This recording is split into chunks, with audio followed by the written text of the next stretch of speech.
বর্তমান প্রেক্ষাপট অর্থাৎ দুর্নীতি বলে যে শব্দটা আছে সেটা চিরতরে শেষ করতে চাই। আজকে আমরা স্বাধীনতার বুলি আওড়াচ্ছি, স্বাধীনতার পূর্ণ মিনিংস এটা আমাদেরকে জানতে হবে।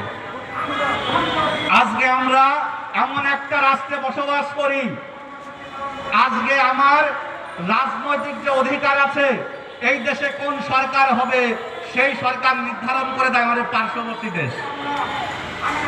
আজকে কে এমপি পদ পাবে, কে নমিনেশন পাবে সেটা নির্ধারণ করে দেয় আমার পার্শ্ববর্তী দেশ। আজকে আমি সামরিক দিক দিয়ে শক্তিশালী হব কি হব না সেটা নির্ভর করে আমার পার্শ্ববর্তী দেশের উপরে। আজকে আমার সামরিক বাহিনীকে শক্তিশালী করার জন্য অস্ত্র কিনবো কি কিনবো না সেটা নির্ভর করে আমার পার্শ্ববর্তী দেশের উপরে।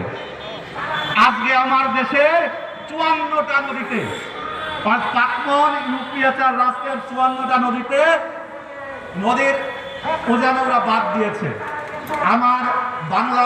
আমার ইউপিএচার তথা প্রাক্তন স্টেটকে পানি শূন্য করার জন্য। অথচ এই পানির স্বাধীনতা আমার ছিল, এটা আমার অধিকার ছিল। আজকে এই স্টেটকে মরুভূমিতে রূপান্তরিত করার জন্য চক্রান্তে লিপ্ত আছে। তারপরও তাদেরকে বন্ধু হিসাবে স্বীকৃতি দিতে হবে, তারা নাকি আমাদের বন্ধু। অথচ তাদেরকে আমাদের বন্ধু রূপে স্বীকৃতি দিতে হবে, বন্ধু মানতে হবে। আর কত আমাদের দেওয়ালে পিঠ থেকে গেছে। হয় আমাদের জন্য না হোক, আমাদের ভবিষ্যৎ প্রজন্মের জন্য হইলেও আমাদেরকে এখন সোচ্চার হইতে হবে, স্বাধীন হতে হবে। স্বাধীনতার পূর্ণ যে রূপটা আছে সেটা আমাদের উপলব্ধি করতে হবে, স্বাধীনতা আমাদের পূর্ণাঙ্গভাবে ভোগ করতে হবে।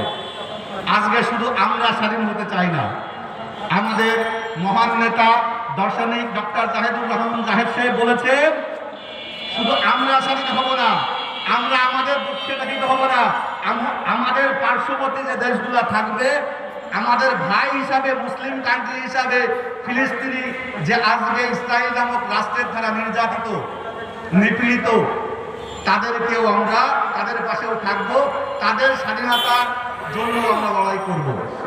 আর এই জন্য উনি ফিলিস্তিনি স্বাধীনতার ডাক দিয়েছিলেন। আর আজকে ওনার উদ্যোগেই, পাকমান পিপলস পার্টির সভাপতি সাহেবের উদ্যোগেই আজকে বিশ্ব মহাসমাবেশ ডাকা হয়েছে। আর এই বিশ্ব মহাসমাবেশে আমরা ফিলিস্তিনিকে বলতে চাই, তোমরা আমাদের ভাই, তোমরা আমাদের মুসলিম